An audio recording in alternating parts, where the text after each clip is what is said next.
Hello everyone and welcome to our channel. Yes, these are golf carts you've just seen there, but we are not at the golf course. We are at the Wildlife Discovery Park in Innisfail, Alberta. That's about an hour north of Calgary or 2 hours south of Edmonton if you're familiar with the area. And the golf carts are there if you have some mobility issues to get around. You can get and hop onto a golf cart, I should say, and cruise the area and admire the animals in this park as well. Now here is a cougar. You find them certainly in our part of the world, in the area. So if you're out and about hiking, or if you live just I guess remote out of the major city centers, so you can certainly come across a cougar. Now here we have a monkey. I don't know exactly what name it is, but we got a couple peanuts and tried to invite them here for dinner, I guess, but they took a little bit of convincing and a special invitation.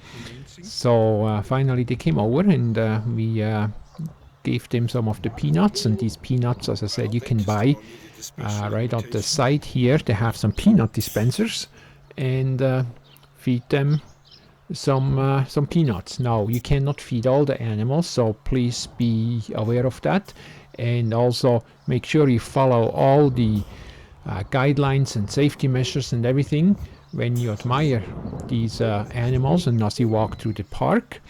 As I said, some of them, like here again, got another cougar. You certainly want to stay away from the fence and again obey all safety. Now, part of this video, as I said on the title, there is also some bear education, and not only how you differentiate the black and the brown bear. It may sound simple, well, one is brown, one is black, but that's not that straightforward. There's some variations to it, so they have some physical indication if you are looking at the black bear or a brown bear in this case. And we will also get some information how to react, and depending again, then apparently there are some differences between a brown bear and a black bear, how they react towards us. And this video will give you information. This is going to be a presentation how you should or should not approach them, I guess I should say. Now here, this one is a brown bear, and as it will say later on, I think I can fairly say I'm certain on that after attending this, because he has this little hump in the back and the shape of his head is slightly different as well.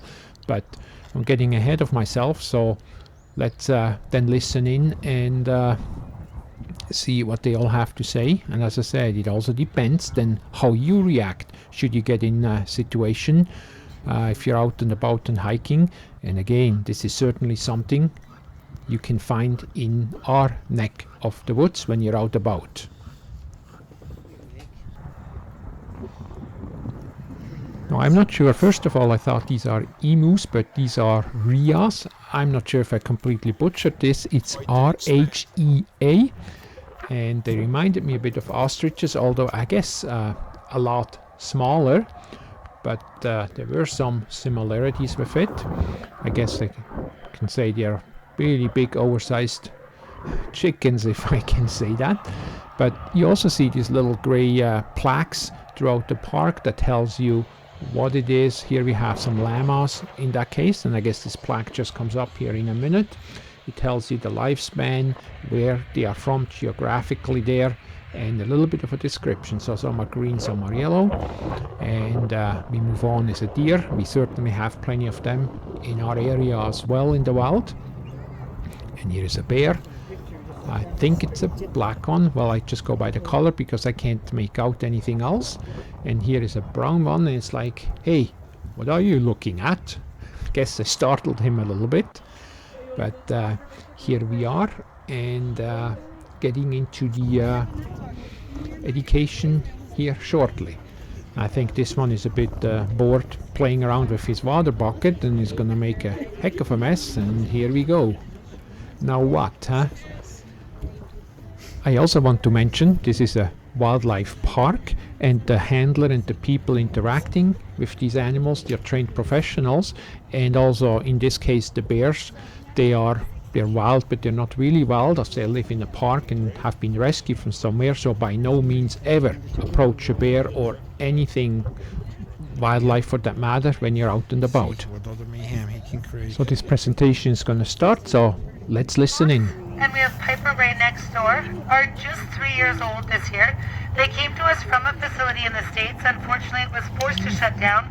The adult bears were physically confiscated, and when we inquired to what was going to happen to these cubs, we were told it was inconclusive. Make enough noise. So you want to make lots of noise. Bear bells are not loud enough. You need loud, sharp sounds, so the bears actually hear you coming. Bears also have something called a critical space or a critical space line. That one is a little bit more complicated because every bear is unique. Every bear has a personality, which means every bear's critical space is going to be different and unique to them. We really don't know where it is. But what we do know is that time of year can play very, very significant roles in those bears' critical spaces. So for example, in the spring, sows could be waking up with brand new cubs. And if you mamas think you're protective of little ones, trust me, you got nothing on a mama bear. May and June is breeding season. Bears are distracted, focused on other things. Therefore, they can be very easily startled. And going into the end of July, bears can start to go into something called hyperphagia. It's a great big word that means need to eat, put on enough calories to survive winter hibernation. And in September, hyperphagia can kick in full force. Bears in the wild can become ravenous hungry and will do anything for the smallest piece of food. September is also the month with the most reported bear attacks. And of course, in the winter, they have their big winter sleep. But one of the biggest misconceptions about that is a lot of people think that we never see bears in the winter time. Just because they are in the dens having that sleep doesn't mean we don't ever see them. There's lots of times, even here at the park, that the bears do like to get up, maybe come out, do a little bit of sunbathing, get a good stretch in, and then go back down. So at any time of year, we truly could see a bear. Always better than us people. Bears smell about 2,100 times better than us people. We're never going to fool their nose. That's important to keep in mind when you're traveling in bear country because anything that has an odor could attract a bear. Something as simple as lip trapped in your pocket, they can smell. So lots of things to consider if we're fishing. Do the cleaning of the fish down at the water's edge, not up at the campsite. That is a smell that could attract them. We definitely do not want to tinkle where we tent. That is full of pheromones that can attract bears as well. For something as simple as if you're tenting, don't sleep in the same clothes you were cooking in. You could probably sleep in the same clothes you're camping in because you're still camping, but not the ones you cooked in. Obviously, be very aware of how you're storing all your food products. Unfortunately, most coolers are not bear-proof. On the log is that black cylinder, and that is what we call a bear-proof container. They do come in different shapes and sizes, so they are a lovely asset to have. Well, climb a tree just as quickly, and they can turn on a dime. Us as humans, if we run or scream in front of a large carnivore, we turn into prey. Which means when we run and scream in front of a bear, we kind of look like a big juicy hot dog and they want to eat us. So under no circumstance should you ever run in front of a bear. Or even dogs. Lots of people like to take their dogs out to bear country with them. It gives them comfort. They think it helps keep them safe. But unfortunately, in most circumstances, a dog is notorious for going out, taking off wild bears, and then bringing them back to mom and dad for help. And even a barking dog can really agitate a bear. And black bear, and we have the brown bear. And it could truly save your life to know the difference between the two at a glance and in shape alone. Color and size mean absolutely nothing.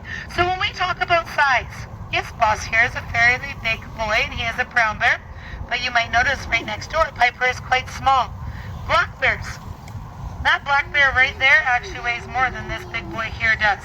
So black bears and brown bears both can vary significantly in size. You can have itty bitty tiny little ones or great big huge ones. Kind of like us people, we vary significantly in size as well. Color also means absolutely nothing. Black bears and brown bears both can be brown in color. They both can be black in color. They both can be white or blonde or even all the beautiful cinnamon colors in between. So how we do tell them apart at a glance and in shape alone, if you look at Bosco or Piper, you're going to notice that the brown bears do have that big dip or indentation in the forehead. That the ears are smaller in proportion to the body. They have things. No, I don't want your kisses right now because you smell really gross. They have that great, we have to show them your great big huge hump and it's not going to work if you go on your back. Here, come forward. Or wait, you can hide it if you want. And brown bears also have very long, shaggy hair. And upside down or right side up, brown bears have long, straight, blunt digging claws, which apparently we're going to hold up in the air and show off very beautifully. You are so cute. When we move over to the black bear, we will profile there as well so we truly can see the differences. Can I get a high five today? It doesn't work when you sit like that. You are just weird. Dogs, what did you do? Turn away? Absolutely. Turn around and go back the way you come. If the bear is minding its own business, we should definitely mind our own business too. Turn around and go back the way you come. But what if the bear over there, all of a sudden, Piper, this is the part where you... So now you have a bear standing up like this, way up over there. Does anyone know why a bear might just stand up like that? Interested? Yeah, it's an information-seeking stance. The bear that's over there knows that there's something over here, and it's trying to figure out, is that something I should chase after and eat for my lunch, or is that something I should turn around and run away from? So as humans, the best thing we can do is just give the bear the information it's looking for. Ideally, 3 things all at the same time. We want to make ourselves look bigger. If it means holding up some sticks or a backpack, we are way more intimidating when we look big. We also want to make sure that we are backing up, because bears do have that critical space line and we don't know where it is. And then of course, thirdly, we want to use a loud, monotone voice. The difference between us and other animals is our voice. All 3 things at the same time, and typically the bears are going to turn around and skedaddle because they don't want to be in our space anymore we do theirs. But what if we actually run into a brown bear on the path, maybe 20 or 30 feet from us, so maybe about the same distance Boss is right now. And if that was a cranky grizzly, it would probably be doing things like bluff charging, hitting the ground in front of it, screaming, chomping its jaws, lowering its head, pinning its ears. Trust me, if you had a cranky brown bear, you're all going to know it's cranky. That's not going to be the hard thing to figure out. The hard thing to figure out is, what are we going to do about that cranky bear? The best thing we can do in this situation is stand our ground. We don't want to back up and give ground to aggression with a grizzly because it's probably going to keep coming. We don't want to get aggressive with a grizzly because it's probably going to get aggressive back. So we want to stand our ground. We don't want to stare that bear in the eye. It could be a threat or a challenge. This is where we like to mention bear spray. You would get it out, uncap it, be prepared to use it if the bear was to advance.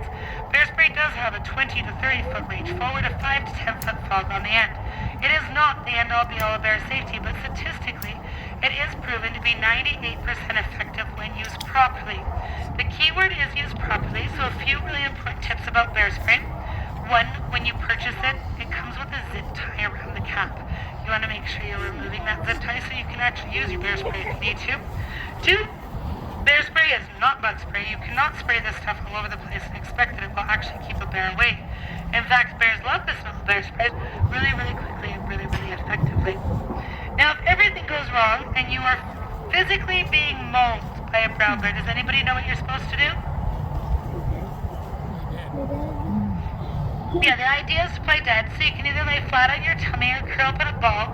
The goal is to protect all your vital organs, your special insides, hands behind your neck, not your head. Your head is just stronger than your neck is. And the secret to playing dead is you do not make a sound. If you make a sound under the bear, you could turn into a threat or prey. Also be aware that brown bears are notorious for going off a short distance to see what you're going to do next, so you want to play dead till the bear is completely gone out of the area. Now, if we were on the same hike, and maybe definitely a different situation, does anybody know what we should do in that situation? It might surprise you, but black bears are much more of a flight than a fight species. So you want to get bigger, you want to get louder, and you want to ideally scare the bear away because they are normally much more fearful of us than we realize. An exception to that is if you have a predatory black bear attack. And those are very rare, but when they happen, they are very, very serious. And those are black bears that maybe had hunted, stalked you in the woods, broke into your house, tent, or cabin. And in that situation, you do whatever you have to get out of it because they really do truly mean to harm you. So that's why it's so important to know the difference between the 2 different species at a glance and in shape alone, because we do behave very, very differently. You sit on your bum, participate in those medical behaviors. So not only in the blood draws, but we don't ask them to open their mouth big and below. What do you see that is very different? He does not have a big hump, that's right. So black bears are very, very straight across their shoulders. They're also very straight nose to forehead. Their ears are larger in proportion to their body. They have very short, even fur. And black bears have very short, curved, sharp climbing claws that maybe, just maybe, he'll wave and show us. Can you, yeah, he's like, oh, half wave, that's what you get today. So this was the bear presentation. Hopefully you found this kind of interesting and you learned a few things. So we'll move on and check out the rest. This may looks like a cow, but this is actually not a cow. This is well, related to cows, but it's a yak. I do believe that's how you say it, Y-A-K. Here again, a little bit of a closer up look. And here we have elks. That's also something you will, elks or elk, I'm not sure if it's plural, the difference there. So these are elk, and you certainly find them in our area as well in the wildlife. They are fairly big, not as big as a moose, but they are certainly a fair size and much bigger than just a regular deer. In the distance, I'm going to zoom in a bit more and see. You may guess it already. This is an actual wolf. It's a grey wolf.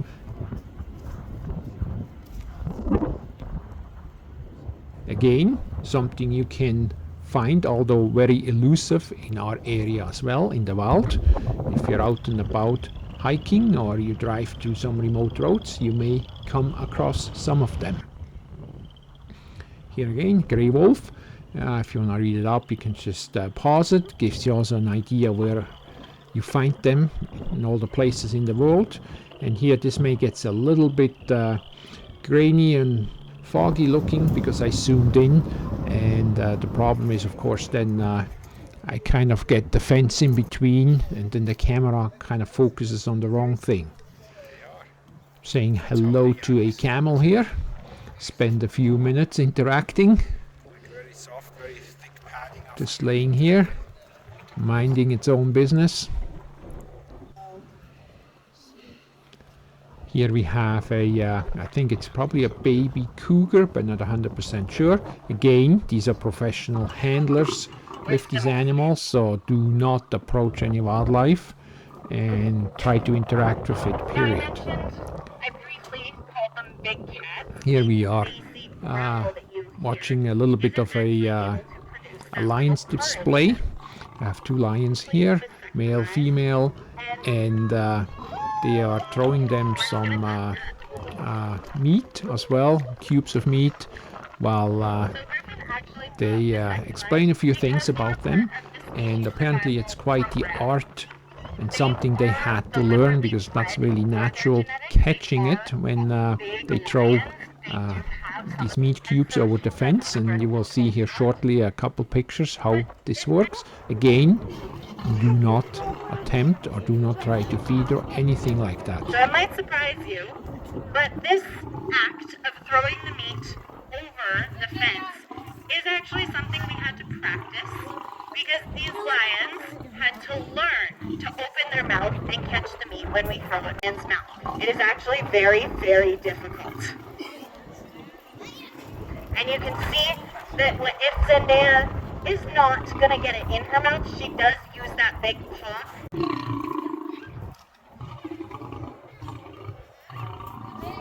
Well, as we slowly come to an end, thank you very much for watching this video. Don't forget to like, subscribe and share, and we'll see you again in the next one.